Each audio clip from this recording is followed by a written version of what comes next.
Hoje eu quero falar com vocês, meus amigos e amigas, sobre adoração. Você pode falar comigo? Adoração. Adoração. Eu creio que é um dos tópicos mais importantes, que às vezes a gente pensa que a adoração é música, né? Às vezes a gente, por causa da igreja, né, a gente fala, vamos para o momento de adoração. Aí o que você pensa? Vai subir alguém aqui, um tecladinho. Mas a adoração, ela é cerne. Quando eu digo cerne, eu quero dizer que ela é a raiz, ela é a essência do Evangelho.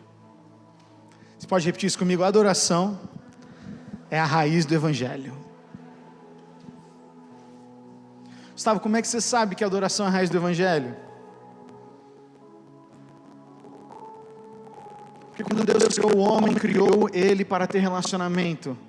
E nesse relacionamento havia o conhecimento de Deus, íntimo e pessoal. Não tem como conhecer a Deus e não adorá-lo.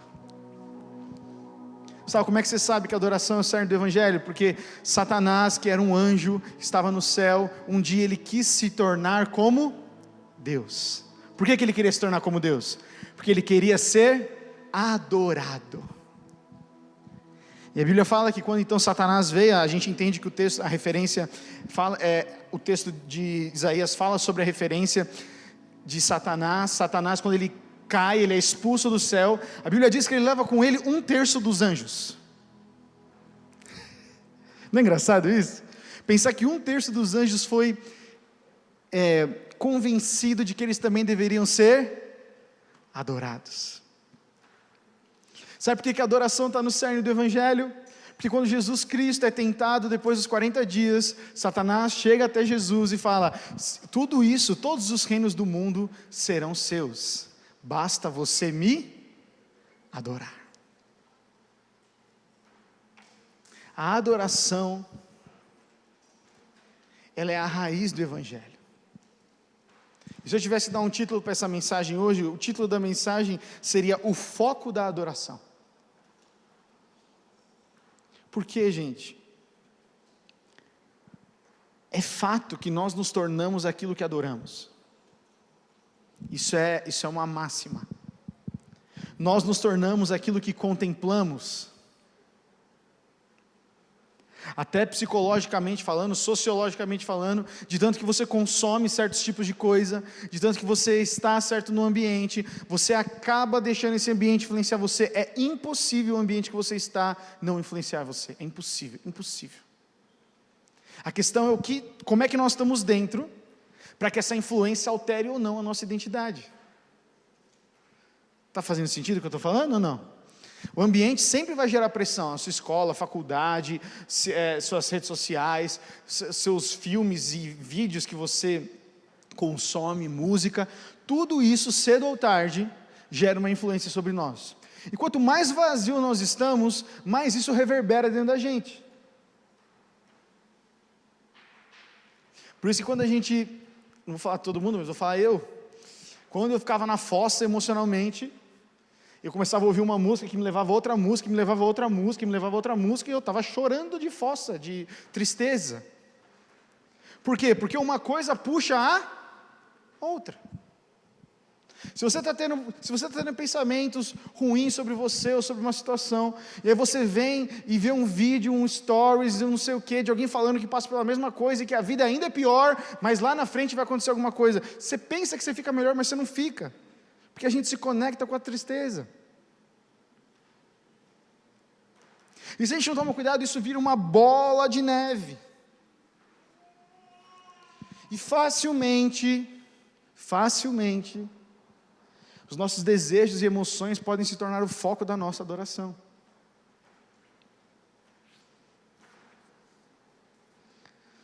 A adoração tem um foco completo, que é Deus e o seu valor. Quando nós não conhecemos a Deus, nem o valor que Deus tem, a gente não consegue adorar. Como é que a gente sabe disso? Lembra quando Jesus estava lá, naquele encontro com aquela mulher samaritana no poço? Quantos lembram dessa história? Você lembra dessa história? Eles têm todo um diálogo lá, ela meio que, né, desconsidera Jesus, meio que descarta aquilo que ele falou, né, faz uma brincadeirinha ali com ele, tipo, ironicamente. E ela é samaritana, para ela o lugar santo não é em Jerusalém, é em Samaria. E para os judeus o lugar santo, onde se fala com Deus, é em Jerusalém. E aí nessa conversa Jesus vira para ela pergunta para Jesus, né, se você é tão sabidão, qual que é o lugar para adorar? Ela pergunta, é Samaria ou é em Jerusalém? E aí Jesus dá uma resposta que ela não espera. Ele fala, essas coisas não funcionam mais. Eu vou te dizer que nem um nem outro. Eu sou aquele a que devem adorar. Eu sou. Eu não estou citando exatamente o texto, estou falando do contexto do que Jesus está explicando. E aí tem uma hora que Jesus fala, e ele fala para aquela mulher, haverá um momento onde o Pai buscará adoradores que o adoram em espírito e em verdade. E nesse momento, em espírito e em verdade, quer dizer o quê? Que não vai mais precisar de templos. Onde estiver uma pessoa que recebeu Jesus como Senhor e Salvador e crer nele, poderá adorar a Deus. Você percebe que quando Jesus se revela para aquela mulher samaritana, ele fala sobre adoração. Ele não falou que ele era o rabino que explicaria a lei. Ele não falou que ele veio nem para cumprir a lei. Ele não sentou com aquela mulher e debateu a Bíblia, a Torá. Jesus chega e fala com essa mulher sobre adoração. Porque a Bíblia diz, onde está o teu tesouro, ali estará o teu coração. A adoração é uma coisa muito, muito, muito importante. Na semana passada a gente falou sobre a presença de Deus, nós falamos um pouco do Novo Testamento, lá em Atos 3, que a sombra de Pedro chegava a curar as pessoas quando ele passava. Enquanto ele e João iam para o templo orar, um homem chega a eles e pede, vocês têm algum dinheiro? E ele fala, eu não tenho, olha para mim. Eu não tenho ouro nem prata, mas o que eu tenho eu te dou, levante e anda, em nome de Jesus. E depois nós vemos que a presença de Deus acompanhava aqueles homens, a ponto de 5.000 entregarem a sua vida a Jesus, a ouvir o Evangelho. Você consegue imaginar 5.000 pessoas sem microfone? Como é que Pedro pregou para 5.000? Tinha que ter a presença de Deus. Às vezes a gente passa nos números, né? Como é possível? Tinha ali a presença de Deus. Essa mesma presença a gente também estava no Velho Testamento, principalmente na vida de Moisés. Você lembra de Moisés? Ele foi um homem que viu a Deus face a face. Olha lá o texto de Deuteronômio 34:10. Deuteronômio 34:10 diz assim, nunca houve em Israel outro profeta como Moisés, a quem o Senhor conhecia face a face. Moisés, ele é meio que o protótipo do que seria Jesus Cristo e o Novo Testamento. Porque ele tinha a lei, certo? Todo homem só podia se relacionar com Deus através da lei. Moisés é o único fora da curva que, vivendo na lei, vê Deus face a face. E nisso ele foi superior até mesmo a Abraão, porque Abraão era amigo de Deus, Abraão andou com Deus, mas quem viu Deus face a face, que é o que o Senhor fala, vou fazer passar diante de ti toda a minha bondade, foi Moisés. Moisés que era um cara despreparado, Moisés que era um cara que viveu 40 anos no Egito, estima-se que Moisés viveu 120 anos, os primeiros 40 anos da vida de Moisés foi no Egito, sendo filho da filha de Faraó. Os outros 40 anos foi no deserto, casou com Zípora, estava cuidando lá dos rebanhos e das coisas do seu sogro. E então com 80 anos ele é chamado para ser o libertador. Quantos anos? 80. 80 anos ele tem um encontro com o Senhor na sarça. E nesses 80 anos ele tem um encontro com a presença de Deus, face a face com Deus, a ponto dele receber um novo destino. Você não precisa esperar 80 anos para receber clareza do seu destino, tá? Fica tranquilo. Mas você percebe que tem estações da vida, Deus não desconsidera as estações, mas chegou um momento de um encontro com a presença de Deus. Chegou um momento com o encontro. Eu pergunto, você já teve um encontro com a presença de Deus? Meu amigo e minha amiga? Quero que você reflita no seu coração, você já teve um encontro com a presença de Deus? Não estou falando de uma sarça que começa a queimar aqui na rua. A presença de Deus hoje é mediante a fé em Cristo Jesus. Você tem toda a sua fé em Cristo, ou você tem a sua fé na religiosidade, na sequência, na cultura religiosa cristã ocidental. Isso faz muita diferença. Eu cresci quando eu era adolescente, ouvindo isso dos meus líderes de adolescente. Eles falavam assim para mim: Deus não tem neto, só tem filho. Alguém já ouviu isso já, além de mim? Por quê? O que ele queria dizer com isso? Não é só porque seu pai é crente que você é crente. Não é só porque seus pais tiveram uma experiência com Deus que você teve uma experiência com Deus. Você precisa buscar a sua experiência com a presença de Deus. Isso para mim hoje, mais velho, conecta muito com esse texto de 1 Coríntios. Porque quando, mesmo eu estando na igreja, eu sendo um homem natural, e presta atenção nisso, gente, homem natural é que enxerga as coisas sem crer. A definição mais simples do homem natural não é que somente ele não nasceu de novo, ou que ele não conhece a Jesus intelectualmente, é que quando ele foi exposto ao Evangelho, presta atenção nisso, isso é muito importante, quando mostraram o Evangelho, quando mostraram Jesus Cristo, quando mostraram o seu poder, a sua glória, quando mostraram aquilo que ele fez, o seu sacrifício redentor, ele olhou e disse: tá bom. Não vê valor. É o negócio da gratuidade que eu falei para vocês. Se a gente não valoriza, como é que a gente pode receber? O encontro com a presença de Deus é o que difere a gente de ser um homem natural, de sermos pessoas que encaram as situações da vida puramente de forma analítica, ou quando a gente olha para a situação e fala: ali está o Senhor. Deus está se movendo aqui. O Senhor fala através da sua palavra. Eu estou ouvindo esse louvor e o Senhor está ministrando no meu coração. Eu não sei o que fazer, eu vou orar. Você entende que essa inclinação espiritual? Essa é a inclinação do homem espiritual. O homem natural, ele vê um problema e ele fala: vou resolver.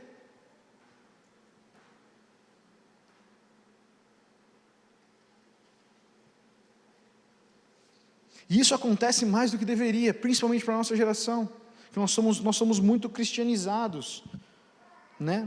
A gente já ouviu muito falar de Jesus, muitas pessoas na rua já ouviram falar de Jesus, mas nunca tiveram uma experiência com a presença de Deus. Agora olha esse texto de Deuteronômio 34, pode deixar, mano, na tela, por favor, 34:10. A Bíblia diz que o Senhor conhecia Moisés face a face. Mais para frente, lá também no texto de Êxodo, mais para trás no texto de Êxodo, Deus fala que vai estar com o povo porque eu conheço o meu servo Moisés. A Bíblia dá a entender que Deus muda de ideia porque Moisés estava na jogada e Moisés intercedeu pelo povo. Perceba, gente, que essa revelação que Moisés tem, que está aí no texto, tem um nível de intimidade mais profundo. É um nível face a face. Você consegue? Outro dia eu fui numa exposição de uma artista chamada Marina Abramovic. Não sei se vocês já ouviram falar dela. Estava no Sesc em São Paulo. E eu fui nessa exposição. E uma das exposições, a exposição era toda sensorial. Então você colocava um fone para ouvir músicas diferentes, e tinha que olhar para um quadro, é sempre brincando com os sentidos, né? E aí uma das coisas, eu fui com o Dave Gibbons lá, aquele que me chamou para ir, e aí uma das coisas era muito interessante, tinha um negócio, bom, não sei explicar, era uma madeira assim em pé, e aí tinha vários cristais enfiados, uns cristais estranhos. E aí uma das experiências era que eu e o meu parceiro, então que era o David, que a gente formou a dupla, a gente devia ficar um de cada lado desse pedaço de pau, com uns buracos, e a gente devia ficar encostando nos cristais e sentir o outro. Ainda bem que eu estou fazendo isso com um crente, né? Porque vai que, né? E aí ficou lá, eu estava olhando, e assim, beleza, a gente ficou lá, tinha que ficar meia hora nisso, 30 minutos, foi uma tortura. Na outra, uma outra estação da mesma, era um circuito de experiências, a outra a gente ia ficar sentado numa cadeira, e ficar olhando um para o olho do outro por 30 minutos. Gente, foi a coisa mais constrangedora que aconteceu na minha vida. Ele estava sentado assim, aí a gente ficava olhando um para o outro, e não podia falar. Ele dormiu, foi mais engraçado. Eu abaixava assim a cabeça, aí tinha um monitor. Ele virava para mim, batia assim e fazia assim, ó.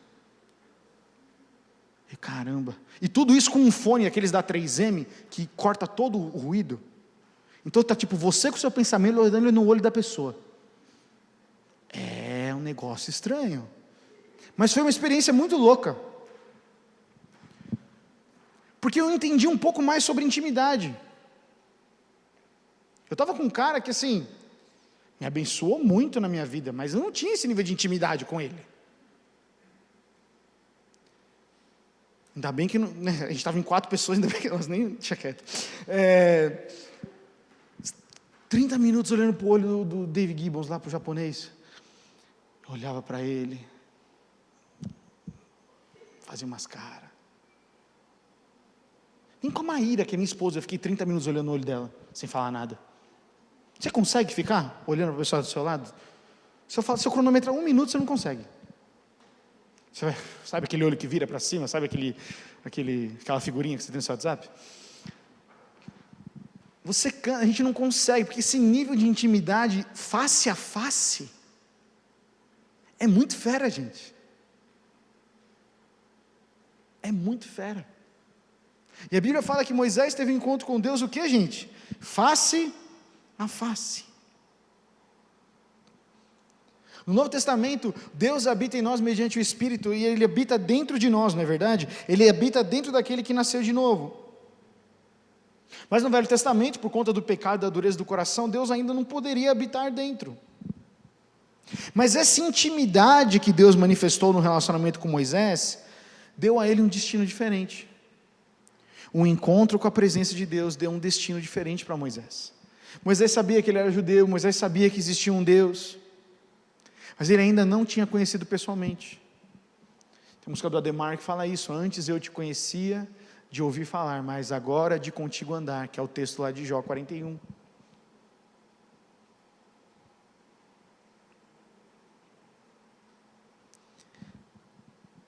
Quem Deus é, gente, se tornou completo em Jesus. Quando a gente olha para Jesus, a gente vê Deus, o Pai. Mas até então, quando nós estávamos, o pessoal do Antigo Testamento, Moisés, ele conhecia Deus como o Deus Todo-Poderoso, que foi o Deus que se revelou a Abraão. Vocês já ouviram vários nomes de Deus? Jeová Rafá, Jeová Jiré, Jeová Tsequinudo, essa é boa. Tem vários nomes de Deus, mas Iavé, ou Javé, que é o eu sou, foi revelado somente para Moisés. Novamente, Abraão tinha o Deus Todo-Poderoso, mas quando Deus se manifesta, e no relacionamento face a face com Moisés, ele se revela como o Deus, o eu sou. Olha o que está lá em Êxodo 6, 2-3, Deus também disse a Moisés: eu sou Javé, o Senhor. Aparecia a Abraão, Isaque e Jacó como El Shaddai, o Deus Todo-Poderoso, mas não lhes revelei o meu nome, Javé. A revelação especial para Moisés foi essa. Anota isso aqui, toda vez que tem um encontro com Deus, há uma revelação especial. Toda vez que eu e você temos um encontro com a presença de Deus, há uma revelação especial. Às vezes a gente busca a revelação em outras coisas, não buscamos? Buscamos direção no conselho, numa profecia de uma outra pessoa. Às vezes vasculhamos o nosso próprio coração. Você já procurou dentro do seu coração a resposta para os seus sentimentos? Já? Então isso é outra religião. A Bíblia fala que maldito é o homem que confia no homem, porque o coração do homem é enganoso, diz Jeremias. Todo encontro com a presença de Deus revela algo novo sobre Deus. Por isso que presta atenção, nem eu nem você sabemos tudo de Deus. Sabia disso? Imagina a pessoa mais santa que você conhece. Ela não tem a revelação completa de Deus. Porque a Bíblia diz que tudo que Deus o Pai, foi revelado através de Jesus. Por isso quando a gente tem um encontro com Jesus, a gente pode chamar Deus de Pai. Se eu encontro com Jesus, a gente chama Deus de Senhor. Esses dias eu estava orando, eu estava só Senhor, Senhor, Senhor. Aí o Espírito Santo chamou minha atenção e falou: por que você não chama de Pai? Eu falei: é verdade. Porque eu estou pensando que eu estou prestando contas. Eu não estou me relacionando. Eu pedi perdão. Eu falei: perdão, Pai. Perdão, Deus. Perdão, Pai. Vou te chamar de Pai. Tive que me reeducar. Por quê? Porque se Jesus revelou Deus, eu posso chegar para Deus e chamá-lo de Pai. Só que sabe o que isso tem a ver com adoração? Totalmente, tem tudo a ver com adoração. Moisés está igual eu falei para vocês, está com 80 anos de vida, Deus se revela para ele: eu sou Javé, o Senhor. E esse nível de intimidade dele, foi com que ele conhecesse um outro plano de Deus. Depois que ele conhece Javé, o Senhor, ele fala: eu vou te fazer agora libertador do Egito. Eu vou te fazer agora uma pessoa capaz de fazer isso. Eu vou estar com você, onde quer que você for eu estarei com você. E aí então, quando revela-se algo novo do caráter de Deus, Moisés tem ousadia, repete comigo, ousadia, para fazer coisa que ele nunca fez.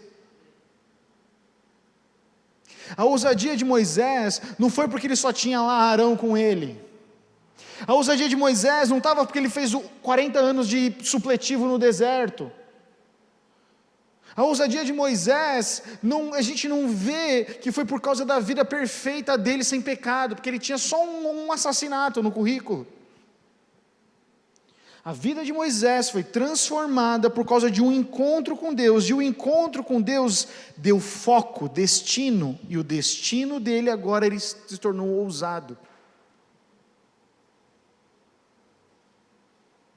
Se Deus chegasse hoje para você e falasse que tem um plano que você nunca sonhou para a sua vida, nem nos seus maiores sonhos que você ganhava na Mega Sena, você imaginou isso. E aí Deus fala para você, fala: Paulinho, eu vou estar com você. Caio, eu vou estar com você. Quem está te mostrando sou eu, o Senhor. Você vai? O que a gente responderia? Jesus fez esse convite para várias pessoas no Novo Testamento. Alguns disseram: primeiro deixa eu enterrar meu pai. Mas eu estou fazendo a festa de casamento. Lembra a parábola da festa de casamento? Deixa eu ir primeiro vender as coisas. Deixa eu ir primeiro. Jesus faz esse convite a nós constantemente. Deixe tudo para me seguir. Venha e adore só a mim. Ame o Senhor teu Deus de todo o teu coração, de toda a tua alma, de todo o teu entendimento. Jesus fala isso constantemente no Novo Testamento. Mas alguns olham, como o jovem rico, e falam o quê? Foi embora porque tinha muitas posses, não conseguia abandonar para poder seguir a Jesus. Todo encontro com Deus e com a sua presença traz um destino novo, e Deus derrama ousadia na gente. Você crê nisso, gente? Você crê mesmo? Porque senão, gente, a nossa vida cristã, ela se resume em pecado e despecado. A nossa vida cristã se resume em chamar Deus para aprovar o nosso projeto, e nós não conseguimos fazer parte do projeto que Deus está fazendo. Eu quero fazer parte daquilo que Deus está fazendo, eu não quero que Ele seja o meu fantoche. Moisés entende isso. Moisés estava com a vida garantida, gente. Estava lá com os filhos, Zípora, e herdar lá todo o negócio lá do seu sogro. E ele abandona tudo, vai com a sua esposa e filhos de volta para o Egito, com risco de morrer, para falar: então, faraó, deixe o meu povo ir. É assim que diz o Senhor. Moisés sai de um conforto, vai para um sacrifício que a gente não... é difícil de compreender. Mas por causa de um encontro com a presença de Deus, Moisés, quando foi chamado para isso, ele teve ousadia para dizer: sim, eu vou.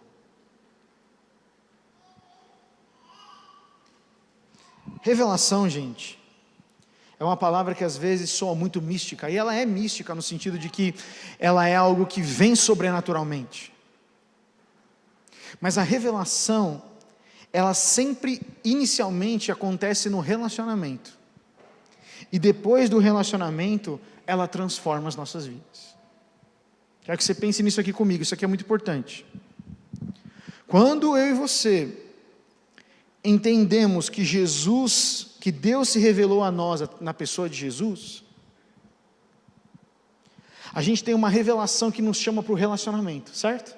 Então nós chegamos na igreja, o que você mais ouve aqui? Você tem que orar, você tem que se relacionar com Jesus. Alguém já ouviu esse conselho já? Você tem que se relacionar, você tem que ler a Bíblia, você tem que não sei o quê. Por quê? Porque essa revelação ela tem que ser individual e pessoal, não é uma regra, porque a gente está sem nada para fazer na vida, eu vou jogar peso nas suas costas. A revelação tem que ser individual e pessoal. E aí então, quando eu começo a conhecer Jesus, eu começo a ler a Bíblia, eu começo a ler eu começo a orar, da minha forma, da forma simples que eu tenho.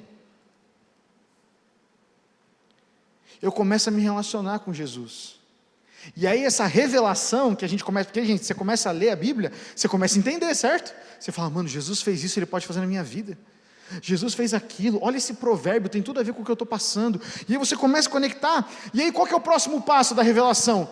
Transformação. Vocês estão acompanhando o raciocínio, gente? Jesus se mostra a nós, para o relacionamento, e quando a gente começa a se relacionar com Deus, através de Jesus, através da adoração, através da leitura da palavra, através da oração, o resultado final não é que você fica falando sozinho, a nossa vida é transformada. Por isso que a gente fala que de novo nascimento, a gente abandona a antiga prática de viver para ter uma nova prática. Então tem como ter uma revelação de Jesus e manter o mesmo estilo de vida? Não. Só quem não teve um encontro com a presença.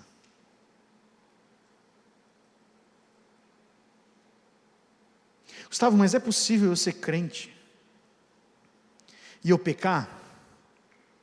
É possível. Alguém confirma isso para mim? É possível, gente? É possível.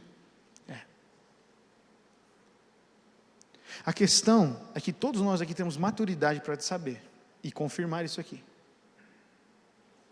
O pecado foi uma escolha. Estou errado? Estou errado, gente? Não. Provavelmente a escolha do pecado que nós fizemos foi quando a gente estava longe da presença. Estou errado? É batata, a Bíblia não erra. E aqui, volto a dizer, Moisés não é um cara perfeito, ok, gente? Moisés tinha um assassinato no seu currículo.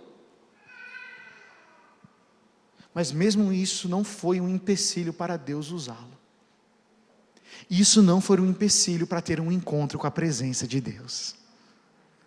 Ah, mas Moisés teve um encontro antes. Não, gente, toda a vida espiritual de Moisés acontece depois dos 40 anos do Egito.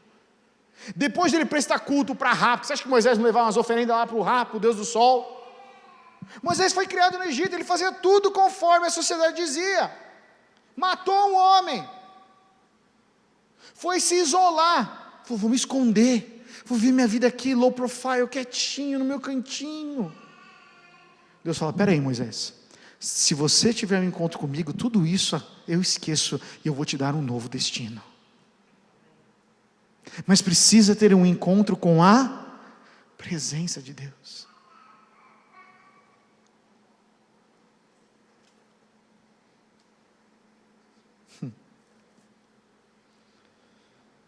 Moisés recebe essa missão, gente.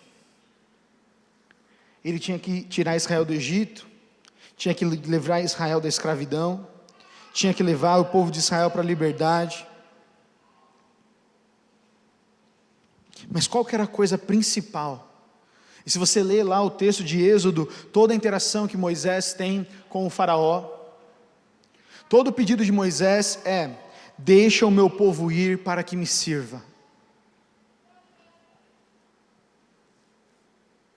Toda vez que Moisés vai até faraó e diz para ele: você precisa libertar o povo, a premissa que Moisés usa é: deixe o meu povo ir. Deus está falando através de Moisés: deixe o meu povo ir para que me sirva. Essa palavra sirva também pode ser traduzida por adore.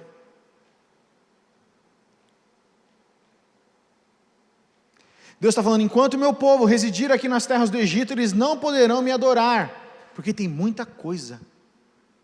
Tem muita coisa. Então o que Moisés fala? Deixa o meu povo ir para que eu adore, deixa o meu povo ir. Deus, gente, pensa um pouco em Israel. Israel é um povico de nada. Perto dos povos que tinham naquela época, era nada Israel. Deus escolhe Israel, chama de sua propriedade, fala: a minha presença vai distinguir vocês dentre outras pessoas, e ele fala assim: mas para isso vocês precisam me adorar. A marca do povo de Deus, a marca do filho e da filha de Deus, é a adoração exclusiva a Deus. Se não tem adoração a Deus, a gente pode nem ser cristão. É sério demais. Porque senão a idolatria passa batido hoje. Mas a gente adora coisas que a gente nem sabe que estão convivendo dentro de nós. A gente usa mal o nosso tempo. A gente usa mal o nosso dinheiro. A gente usa mal as nossas expectativas. Colocamos todas as expectativas numa pessoa. Aí cai no pecado. Aí se frustra. E aí vira uma chave e fala: Deus não existe. Você colocou a expectativa no lugar errado, não vai existir mesmo. O encontro com a presença de Deus quer dizer que nós depositamos num encontro íntimo, face a face, todas as nossas expectativas nele. E as coisas podem dar errado. Não deram errado para Moisés? Moisés falou: deixa meu povo vir. O que o faraó falou? Não.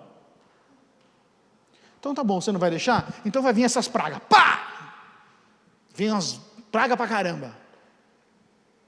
E aí vem a praga, aí faraó fala: ô Moisés, pelo amor de Deus, carinha, tira essas moscas daqui.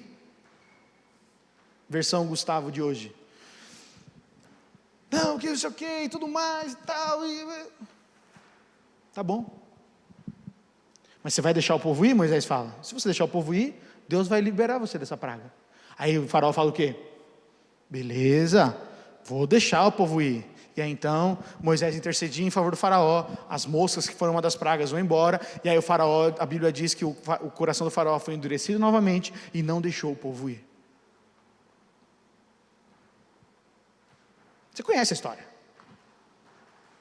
Mas o mais interessante é que a premissa inteira de Moisés não é: faraó, vem cá, liberta o povo porque você está na escravidão. Não, ele fala: deixa o meu povo ir para que me adorem. Você percebe isso? A marca do povo de Deus é que nós adoramos a Deus em espírito e em verdade, que nós temos só Ele no nosso coração, que nós não temos outros ídolos. E presta atenção, muitos ídolos hoje são as nossas emoções e as nossas convicções. O seu pensamento agora pode ser um ídolo no seu coração. O dinheiro pode ser um ídolo no coração. O cônjuge, noivo, namorado, namorada, solteirice pode ser um ídolo no coração. Já vi jovens que falaram para mim: não, Gustavo, eu não vou casar. Pode ser ídolo.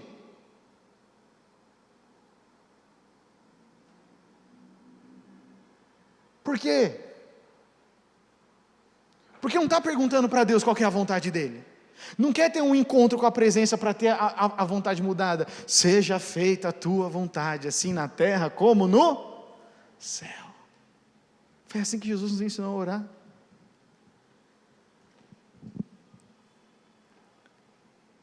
Moisés, ele foi chamado como libertador para tirar o povo da idolatria e para levar eles para um lugar de adoração. Olha o que diz lá em Êxodo 19, 4 e 6. Êxodo 19, 4 e 6. Vocês viram o que fiz aos egípcios. Sabem como carreguei vocês sobre asas de águias e os trouxe para mim. Êxodo 19, 4 e 6. Agora, se me obedecerem e cumprirem minha aliança, serão o meu tesouro especial dentre todos os povos da terra, pois toda a terra me pertence. Vocês serão o meu reino de sacerdotes, a minha nação santa. Gente, você não quer ser chamado assim por Deus? Reino de sacerdotes. O sacerdote no Antigo Testamento era o quê? Só ele tinha encontro com a presença de Deus uma vez por ano, no dia da expiação. Hoje no Novo Testamento, quem são os sacerdotes? Todos aqueles que receberam Jesus como seu Senhor e Salvador.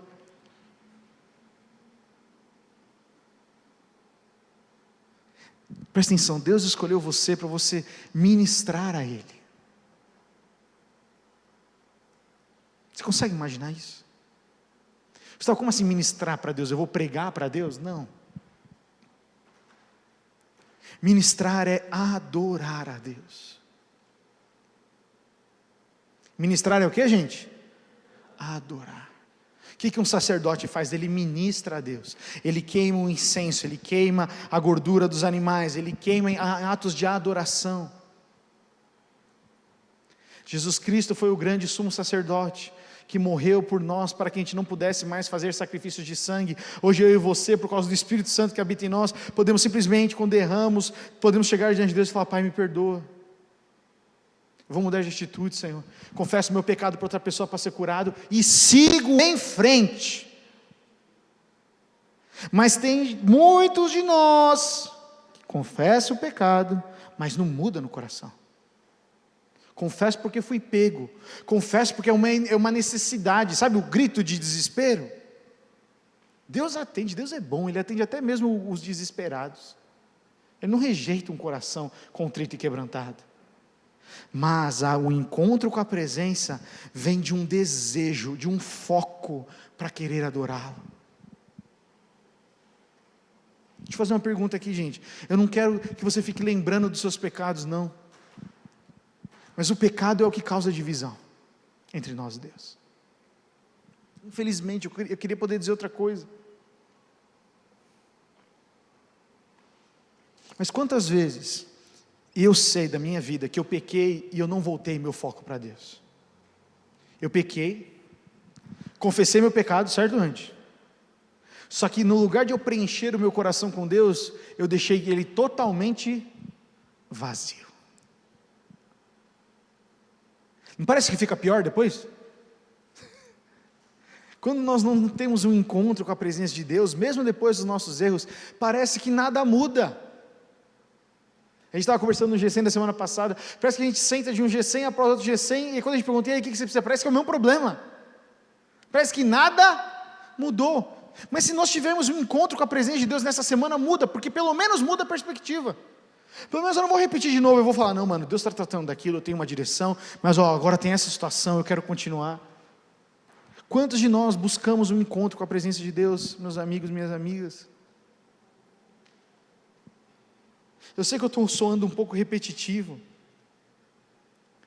mas não tem como viver uma vida cristã diferente, uma vida de oração, uma vida cheia do Espírito Santo, se nós não sondarmos e olharmos ao nosso coração, Pai, quem eu tenho adorado? Pergunto para você, quem você tem adorado, meu amigo e minha amiga? Às vezes a gente pode adorar o quê? O nosso conforto, o nosso comodismo, a nossa segurança. E essa palavra é muito para mim, gente. Ela é primordialmente para mim. Porque tem um certo momento da sua vida que você vai chegar e você vai falar, aqui está bom. Aqui está bom. Não é o ideal, Rick, mas está bom. Não é o que Deus queria, mas está bom. E esse é um problema muito grande, porque isso pode, eu ouso dizer que é o altar de ídolo mais difícil de quebrar, o do comodismo, o do deixa como está. Porque o comodismo vai levar a gente à reclamação, a reclamação leva a gente à comparação, a comparação destrói os relacionamentos, inclusive com Deus.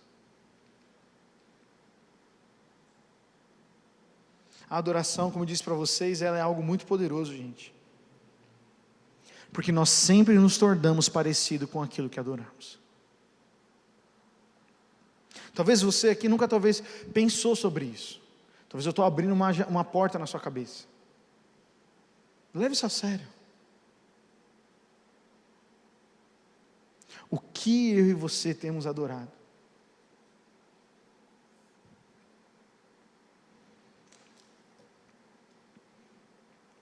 O diabo tem uma estratégia muito importante que ele usa, que é bom a gente saber,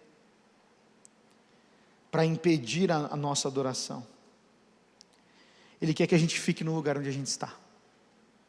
E aqui é o último texto que eu quero ler com vocês, Êxodo 8, 20 a 32.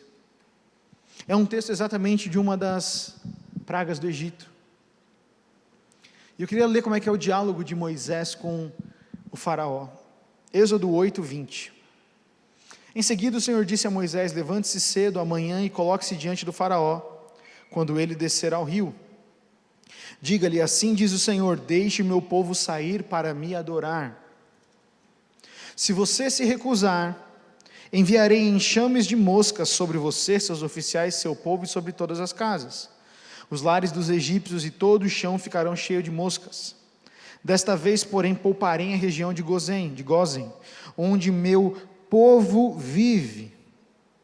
Lá não aparecerão moscas. Olha como é que Deus faz para convencer que nós somos seu povo, que nós devemos adorar. Ele protege a gente das outras coisas. Então você saberá que eu sou o Senhor e que estou presente até mesmo no meio da sua terra. Porque o conceito do faraó é que ele era, onde o sol batia, ele era o imperador. Farei clara distinção entre o meu povo e o seu, e este sinal acontecerá amanhã. O Senhor fez exatamente o que disse. Um denso enxame de moscas encheu o palácio do faraó e as casas dos seus oficiais. Todo o Egito ficou em estado de calamidade por causa das moscas. O faraó mandou chamar Moisés e Arão e disse: vão e ofereçam sacrifícios ao seu Deus. Perceba, ele falou sacrifícios, ele não falou adoração. Ele falou o quê? Sacrifício, porque nessa cultura tinha que matar, tinha que fazer o raio que o parta,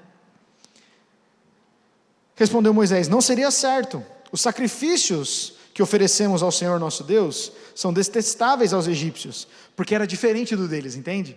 Não é que o povo de Israel não fazia um sacrifício, mas o sacrifício estava relacionado à adoração. Não estava relacionado a somente fazer os rituais que os egípcios faziam. Se apresentarmos aqui mesmo nossos sacrifícios que os egípcios consideram detestáveis, eles nos apedrejarão. Para oferecer sacrifícios ao Senhor nosso Deus, precisamos fazer uma viagem de 3 dias ao deserto, como ele ordenou. Podem ir, respondeu o faraó. Deixarei que viajem ao deserto para oferecer sacrifícios ao Senhor o seu Deus, mas não se afastem demais e supliquem por mim. Percebe que aqui é uma estratégia de Satanás? Vocês querem adorar a Deus lá no meio do deserto? Vai, mas não afasta muito.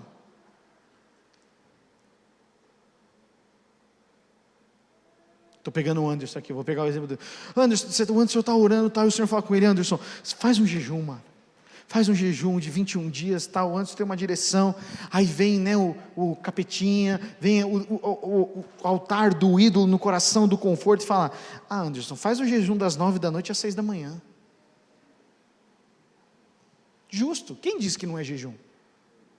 Sacrifica, mas não sacrifica tanto. Alguém já foi além de mim? Já? Opa! Parece algo mais fácil. Aí o Anderson fala: comparado com a Samara, que nunca faz jejum, eu estou melhor. E aí nisso a gente faz o quê? A gente sustenta a nossa decisão e se afasta de Deus. Sacrificamos um pouquinho e ficamos confortáveis.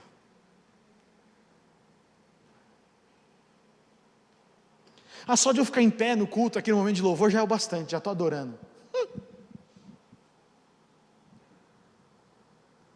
Não, eu não dizimo e oferto, eu só oferto para as missões. Que oferta também é uma maneira de adoração, generosidade. Então, eu não gosto de negócio de discipulado. Eu não gosto de negócio de tempo no G100, porque, mano, eu não preciso, minha vida está indo bem. Tudo isso chama idolatria, em outros termos. Porque um coração de adorador, ele se submete ao próximo. Porque eu reconheço Deus na vida do Rick, então eu me submeto. Ele falou, mano, como é que você pode me abençoar? Como é que você pode orar por mim? Eu me submeto a você. Aí vem Satanás e coloca em contendas, e coloca burburinho, e coloca mentirinha, e coloca fofoquinha, e fala que tem panelinha. Tudo mentira, coisa do capeta isso. Para os olhos do santo, tudo é santo, meu amigo, minha amiga. Não vou olhar e ficar pensando se é besteira ou se não é. Eu posso olhar e perguntar se eu tiver alguma dúvida. Fico julgando os outros. Isso não é comportamento de cristão.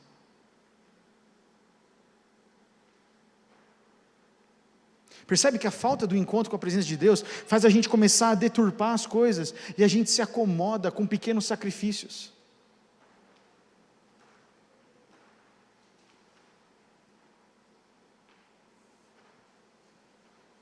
Não tem grande revelação da presença de Deus sem sacrifícios reais de adoração.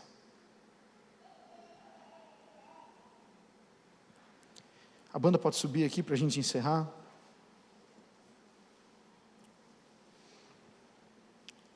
Versículo 29, Moisés respondeu, assim que sairmos da sua presença, suplicaremos ao Senhor, e amanhã os enxames de moscas deixarão o faraó, seus oficiais e todo o seu povo.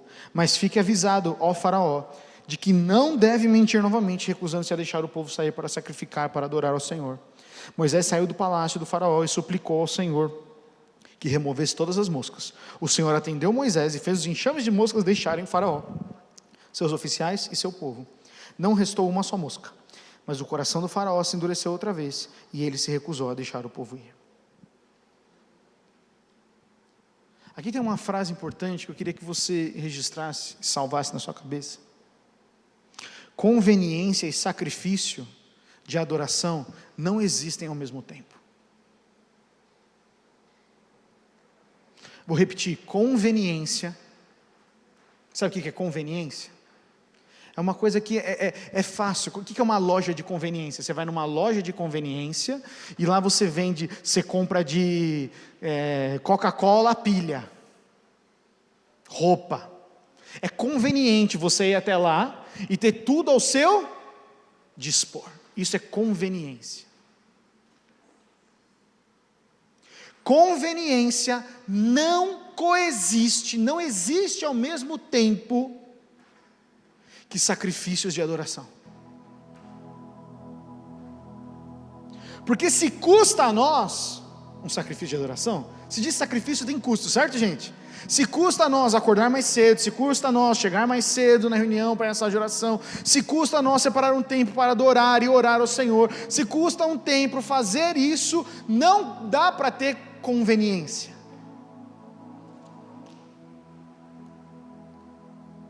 Fez sentido ou não, gente? Conveniência não pode existir ao mesmo tempo que sacrifício de adoração. Se você está buscando uma vida de sacrifício de adoração, fique preparado para viver uma vida inconveniente. Seus horários vão mudar, suas prioridades vão mudar, como você vai enxergar as coisas vai mudar, o uso do seu dinheiro vai mudar, seus relacionamentos vão mudar, o que você pensa vai mudar, como é que você usa o tempo no seu trabalho, na sua escola, na sua faculdade vai mudar. Por quê? Porque eu estou vivendo uma vida de sacrifício de adoração a Deus. Satanás sabe que há poder, gente, nessa oferta, nessa entrega. Ele vai fazer o que for possível para impedir a gente. A preguiça. Conhece a preguicinha?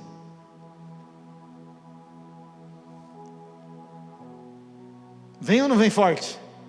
Vem. Até que você faz uma semana, você acorda mais cedo uma semana. Você vem um mês aqui no MAG antes, mais cedo para orar lá.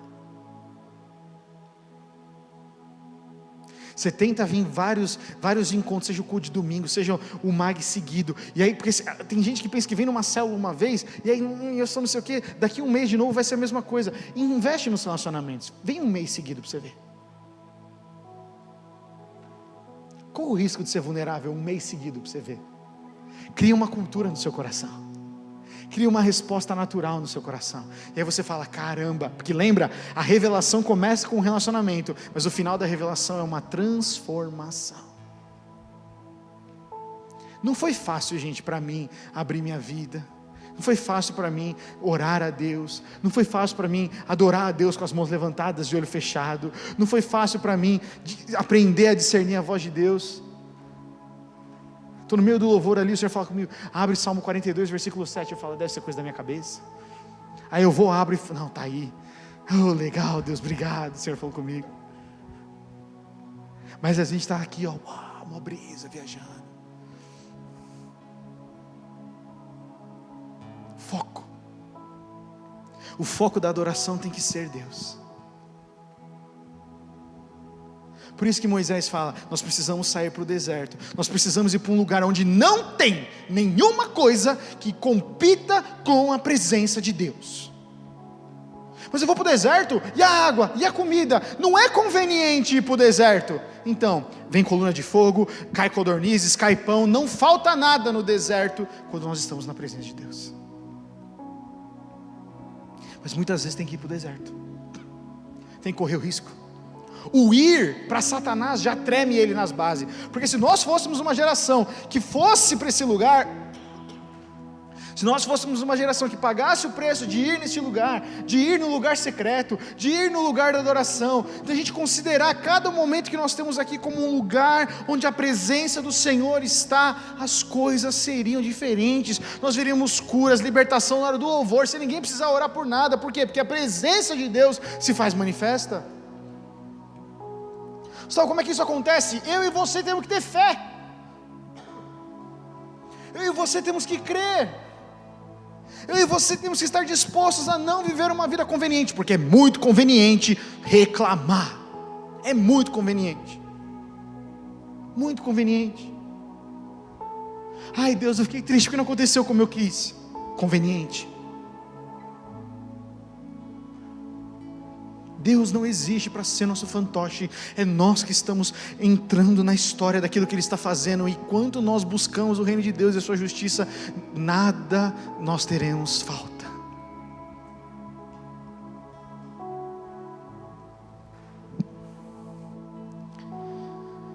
Sacrifício, gente, fala de profundidade,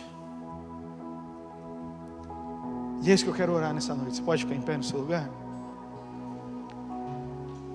O Salmo 42 que eu falei para vocês, que o Senhor me lembrou.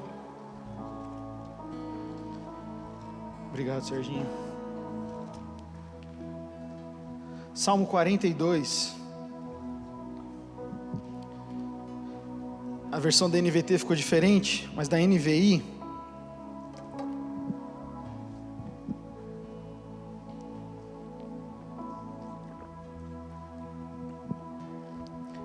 Salmo 42 diz assim: como a corça anseia pelas águas correntes, a minha alma anseia por ti, ó Senhor. A minha alma tem sede de Deus, do Deus vivo. Quando poderei entrar para apresentar-me a Deus? Minhas lágrimas têm sido o meu alimento de dia e de noite, pois me perguntam o tempo todo: onde está o seu Deus?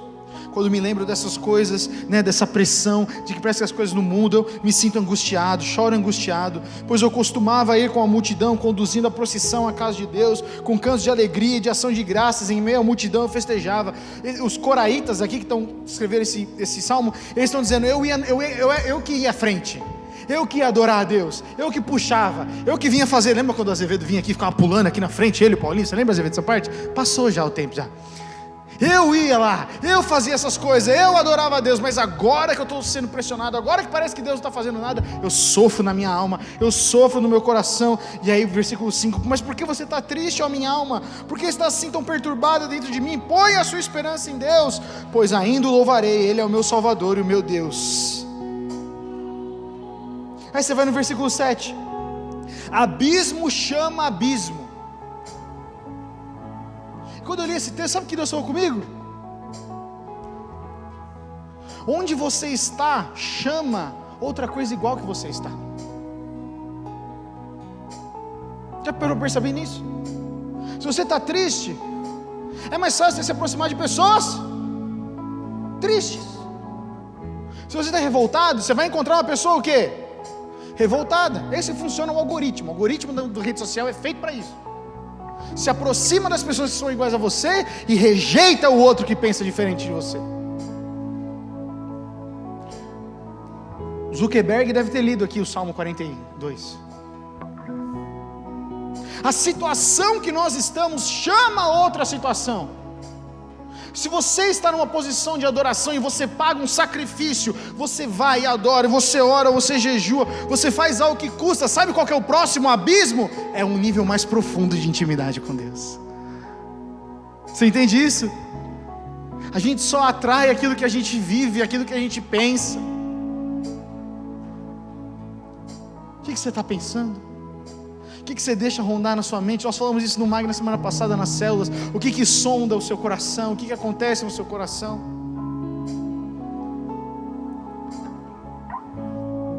O sacrifício fala de profundidade. Jesus falou isso lá em Mateus 13:20.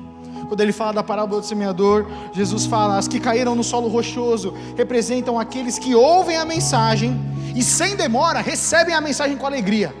Sabe, você ouve a pregação e fala, oh aleluia, recebe com alegria, fala, tem sentido, mas, contudo, uma vez que não tem raízes profundas. O que eu falei que é raiz profunda mesmo? Qual que é a raiz do evangelho mesmo, gente? A adoração. Foi a primeira frase que eu falei hoje. Contudo, uma vez que não tem raízes profundas, não duram muito. Assim que enfrentam problemas ou são perseguidos por causa da mensagem de Cristo, desanimam. Por quê? Porque não tem uma vida de adoração. Davi era um adorador, e isso não impediu ele de sofrer. Mas quando ele sofreu, ele falou, de onde virá o meu socorro? Eu olho para os montes, de onde vem meu socorro? Meu socorro vem do Criador, vem do Criador dos céus e da terra. Eu não confio em cavalos, eu não confio em homens. Uns confiam em cavalos e outros confiam em homens, mas eu confio no Senhor, no Deus Todo-Poderoso. A gente pode dizer isso nessa noite, gente? A gente pode dizer isso?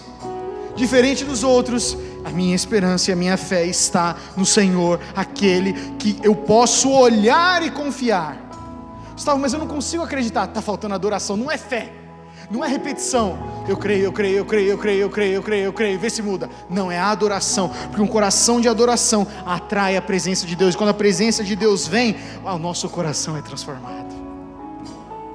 É só a presença que transforma o nosso coração.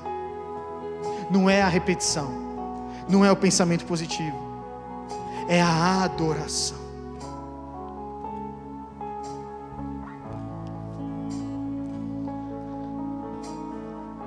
A verdadeira adoração, gente, envolve tudo que nós somos: nosso físico, nosso emocional, nosso espiritual, intelectual, a nossa vida financeira. Mas uma vida de adoração requer sacrifício. E a vida de sacrifício faz com que a gente tenha encontros face a face com Deus. Você sacrificaria hoje a sua comodidade para ter um encontro face a face com Deus? Eu vou falar para mim o que tem custado. Nesse momento da minha vida é muito difícil eu sair de casa e deixar a Olivia lá com a Mar. Muito difícil, não sei explicar. Ela está bem carregada, está vários dias com um catarro, e falou, não vamos trazer ela hoje, né? Veio até a amiga dela, a Malu, está aí batendo carteirinha.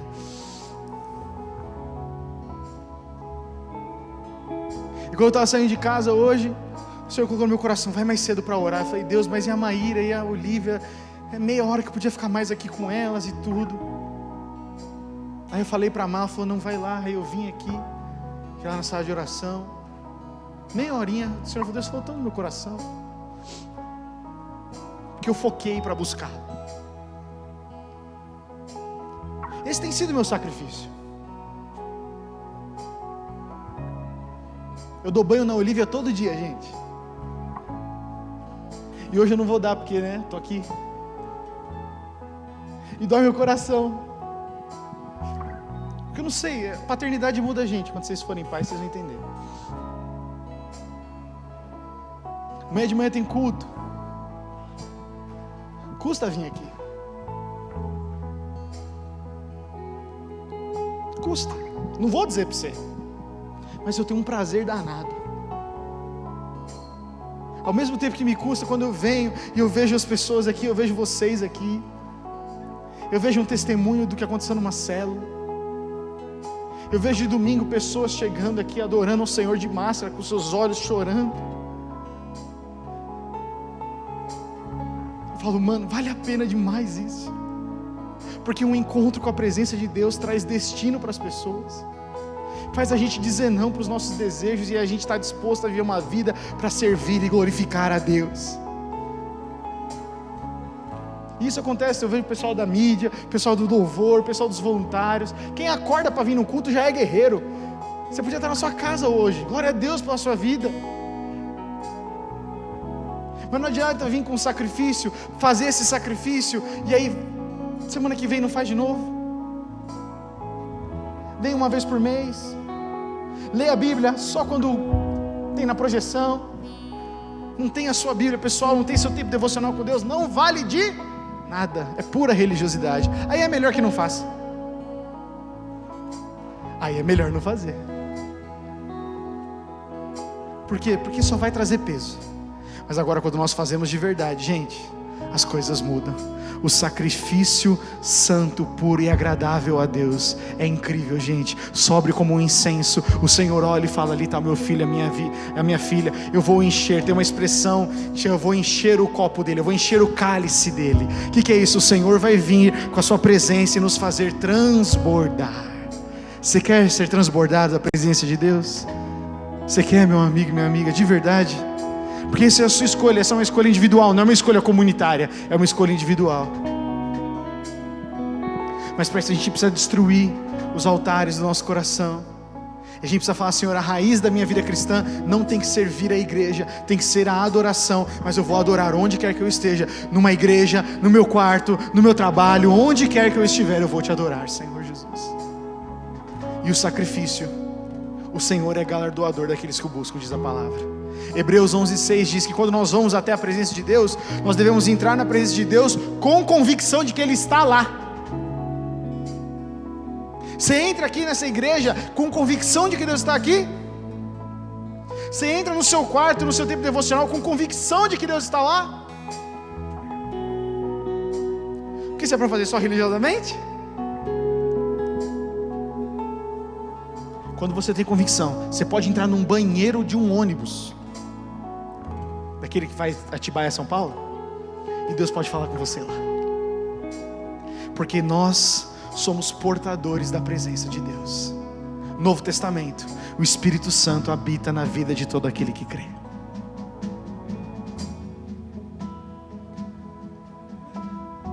Quero perguntar para você, a raiz da sua vida cristã tem sido a adoração?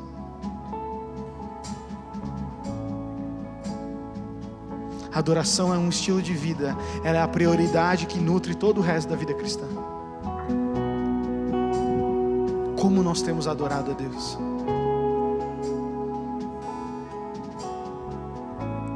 Quem tem um encontro com Deus nunca tenta ser outra pessoa. Quem tem um encontro com Deus não quer ser o Anderson, não quer ser eu, não quer ser a Alice, o Thiago, o Cauane, não quer. Quem tem um encontro com Deus é convicto da sua identidade e segue em frente. Mas tudo isso nasce da adoração. Por isso eu quero orar com você agora. E o primeiro passo que o Davi nos ensina é: Senhor, sonda-me. Como eu gostaria de poder fazer isso por você, mas eu não posso. Mas eu queria que você clamasse isso, falasse: Senhor, sonda-me, Pai. Sonda-me, Pai. Eu tenho vivido religiosamente?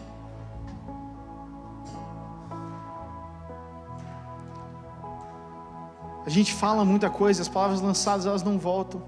A gente fala, é difícil servir a Deus, é cansativo seguir a Deus. Deus não é para mim, Deus não faz, não atende. Parece que Deus não existe. Todas essas palavras vão gerando, porque a fé vem pelo ouvir e ouvir a palavra de Deus. Se a gente só ouve essas mentiras, nosso coração, a nossa fé vai destruindo. E se você mudasse as suas palavras? E se eu mudasse as minhas palavras? E se as palavras que saíssem da nossa boca, Paulinho, fossem palavras de adoração a Deus? Imagina? Ia aumentar a sua fé ou ia diminuir? Aumentar. Feche seus olhos, coloque sua mão no seu coração. Por quê? Porque a Bíblia fala aqui do coração que procedem as saídas da vida. Não é da nossa mente, é do nosso coração. Você é um adorador, você é uma adoradora. Só de você estar aqui demonstra isso. Mas eu creio que a gente precisa de um despertar novo. Ministros não são só os que tocam e cantam. Você é criativo, você ministra a Deus. Você recebe as pessoas na porta, você ministra a Deus. Você desenha alguma coisa, você grifa a tua Bíblia, você escreve o que Deus está falando com você, você está sendo um criativo, você está sendo um ministro de Deus. Agora é o momento da gente voltar o nosso foco para Deus e falar: Senhor, eu quero te adorar, Senhor Jesus, com toda a minha vida, Pai. Diga isso: Senhor, eu quero te adorar de toda a minha vida, Senhor. Antes de nós cantarmos, eu quero que você levante sua voz e ore e diga: Senhor, eu quero te adorar com a minha vida, Pai. Eu quero te adorar, Pai, com tudo aquilo que eu sou, Senhor Jesus. Se você identificou coisas no seu coração, altares de ídolos, literalmente, o seu conforto, o meu conforto, a nossa conveniência, o nosso comodismo, o reconhecimento. Às vezes a gente está trabalhando por um reconhecimento, às vezes a gente está trabalhando pelo dinheiro. O dinheiro pode ser um ídolo no coração. Às vezes uma outra pessoa pode ser ídolo no nosso coração. A gente vive para agradar ela ou para ser notado por ela. Muitas vezes a tristeza pode ser um ídolo no nosso coração. A Bíblia fala que a alegria do Senhor é a nossa força, mas a gente gosta de viver na tristeza. A gente gosta de repetir as mesmas palavras, porque é gostoso sentir que a gente é vítima. A gente precisa pedir perdão, Senhor. Senhor, nós queremos destruir todos esses altares, Senhor Jesus. Destruir por completo, Senhor Jesus. Destruir por completo, Senhor Jesus. O Senhor disse que chegaria o dia que nós adoraríamos em espírito e em verdade, e hoje é este dia, Senhor Jesus. Hoje é esse dia que nada nos separa do Teu amor, Pai, como diz lá Romanos 8. Somente a nossa escolha do pecado pode nos afastar de Ti, mas mesmo essa escolha o Senhor já nos libertou, quando o Senhor morreu na cruz e tirou todo o peso da escravidão do pecado sobre nós. Por isso, Senhor Jesus, nos traz uma revelação fresca, uma revelação nova, Pai. De que, Senhor, se nós não adorarmos a Ti em espírito e em verdade, Senhor Jesus, nós vamos viver uma vida pesada, redundante, Senhor Jesus. Por isso, Pai, destrói os ídolos do nosso coração, Pai. Diga isso, fala: Senhor, destrói os ídolos do meu coração, Senhor. Destrói, Senhor, o ídolo da aprovação, o ídolo do dinheiro, o ídolo da luxúria, Pai. O ídolo da luxúria, querer ter sempre o melhor, sempre as coisas mais caras, e quando não tem se frustra.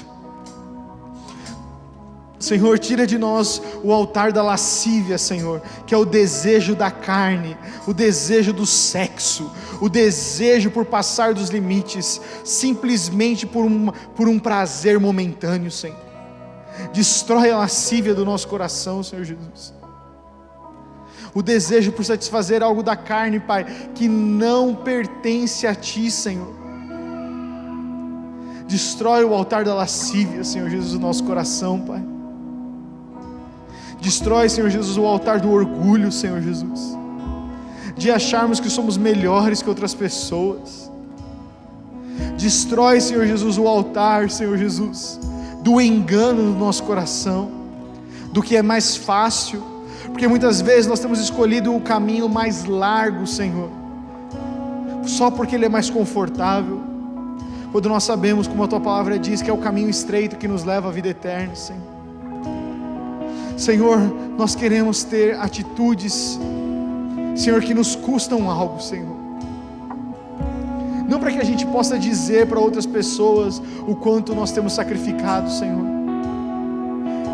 mas porque, Senhor, toda vez que nós pagamos um preço, o Senhor vê o nosso coração, e na nossa fraqueza o Senhor se revela, Pai. Moisés era um homem tão incapaz, Senhor Jesus, cheio de pecados e erros, mas mesmo assim o Senhor escolheu ele, Pai, e por isso que o Senhor está aqui nessa noite escolhendo a cada um de nós, Senhor, não olhando para os nossos erros e para o nosso passado, não olhando, Senhor, para os pensamentos que muitas vezes entramos aqui, Senhor, desapontados, tristes, Senhor Jesus.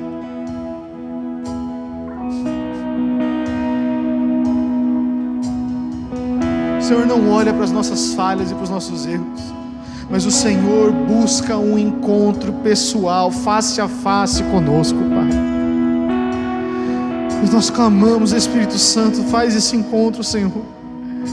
Como nós cantamos, Espírito Santo, vem sobre nós. Espírito Santo, revela o Pai a nós, Senhor. Tira-nos da apatia dos braços cruzados. Tira-nos da apatia do juízo para o nosso irmão. Tira-nos, Senhor Jesus, da apatia de querer controlar as coisas. Nós queremos ser apaixonados pela Tua beleza, Senhor Jesus. O Senhor é lindo, Pai. O Senhor é maravilhoso, Senhor. E essa beleza nos atrai, Senhor. Nós queremos Te adorar por quem Tu és, Senhor Jesus. Nós queremos nessa noite reconhecer o Teu valor, Pai. Queremos reconhecer a Tua presença neste lugar, Senhor. Reconhecer a Tua presença neste lugar, Senhor Jesus. Nós queremos reconhecer a Tua presença neste lugar, Pai. Nós queremos reconhecer a Tua presença neste lugar, Senhor Jesus. Faz isso, Senhor Jesus. Seus olhos fechados, comece a adorar ao Senhor agora. Suas mãos, estenda suas mãos para frente, um ato de adoração, de entrega. Diga isso, deixa o seu corpo falar. Senhor, eu estou aqui sugerindo a você, mas se coloque, Senhor, eu entrego, Senhor Jesus, essas coisas. Eu estou aqui para Te adorar, para Te render louvor, Senhor Jesus. Eu estou aqui para agradecer o Teu nome, para glorificar a Ti, Senhor Jesus. Porque o Senhor não está olhando para o meu erro, nem para o meu pecado, Pai, mas o Senhor está olhando para aquilo que o Senhor pode fazer na minha vida e através de mim, Senhor. Por isso nós engrandecemos o Teu nome, Senhor Jesus. Nós somos, Pai, um sacrifício vivo, santo e agradável a Ti, como diz a Tua palavra, Pai. Esse é o nosso desejo, Pai, oferecer a Ti um sacrifício vivo, santo e agradável a Ti, Senhor Jesus. Por isso nós queremos Te adorar, Pai, com consciência, Senhor. Te adorar de todo o nosso coração, Senhor Jesus. Faz isso em nós, Senhor Jesus. Faz isso em nós, Pai. Nós queremos Te adorar, Senhor Jesus. Oh, Senhor Jesus.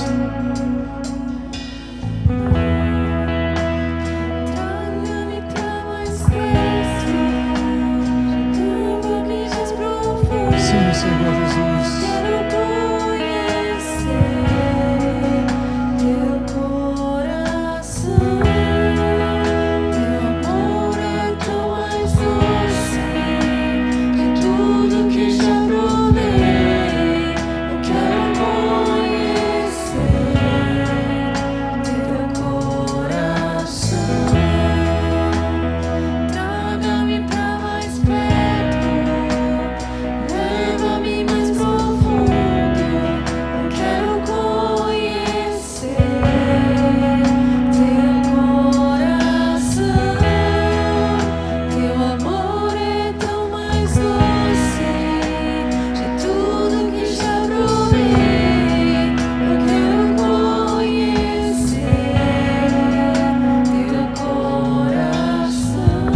Pai, um coração igual ao Teu, Senhor Jesus. Coração disposto a obedecer, cumprir todo o Teu querer, Pai. Um coração de fé, um coração que crê na Tua palavra. Nos transforma, Pai, em homens e mulheres espirituais, Pai, que compreendem aquilo que o Senhor está fazendo, que discernem aquilo que o Senhor está fazendo, Pai. Oh, Senhor, faz isso em nós, Senhor Jesus. Faz isso em nós, Pai.